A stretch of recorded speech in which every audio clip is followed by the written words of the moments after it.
As it turns out, Marvel Studios' Fantastic Four First Steps is making some rather significant changes to the Invisible Woman Sue Storm. Now, some of these changes have been greatly exaggerated, let me put that out there first, while other ones are exactly what they are because these changes are very apparent because they've never done this otherwise in any live action film. So let's talk about these major changes.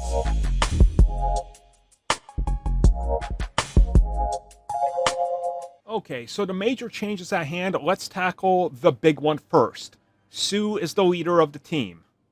Yes, that looks to be it, but that's not the entire story. Essentially, they're all on equal footing, but Sue is put on the pedestal as she's the mom figure, right? She's the most level-headed one. She's the one that is kind of holding the family together. That's not really anything new. That's literally been Sue Storm through and through since her inception. But I see why people are overblowing this because typically Reed is presented as the main member, although they're always on equal footing for different reasons, and they each have their own strengths and weaknesses. That's why they complement one another.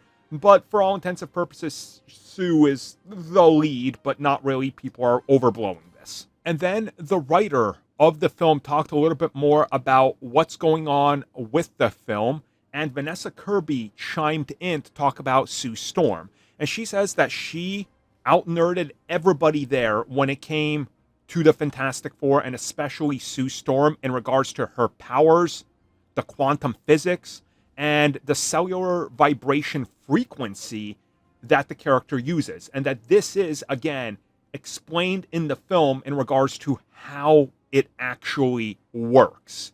But this is where, again, Matt Shakman, the director, chimes in, and he says something that's having people talk about this. This is what he said, and I quote, "The inspiring, idealist leader of what the Fantastic Four represents, as she is the same of the latter comic runs. She's essentially the Secretary General of the UN." Okay, so yeah, Sue Storm is a big deal. Again, this makes sense. Everybody has a different job and a different purpose when it comes to the Fantastic Four. And together, they balance each other out.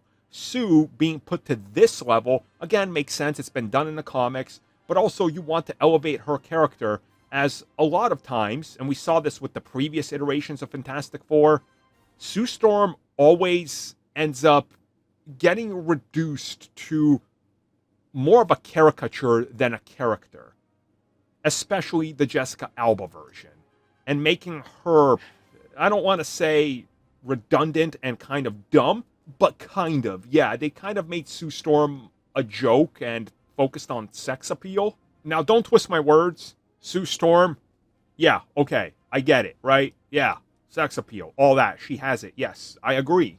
Okay, Marvel rival gooners, I hear you. I play Rivals, I hear you. But she's more than that. And establishing her as a firm leader, somebody that understands her powers, that they're going to explore it, and putting her into a position of power, gives her a character arc that we haven't seen before. And that is awesome. Thank you for checking out that video, and thank you for your continued support. Feel free to like, share, subscribe, do whatever you will, and if you're so inclined and would like some additional content from us, which includes unfiltered content and bonus discussions, we do offer exclusively in our member section. We hope to see you there. So thank you for watching, and have a good one.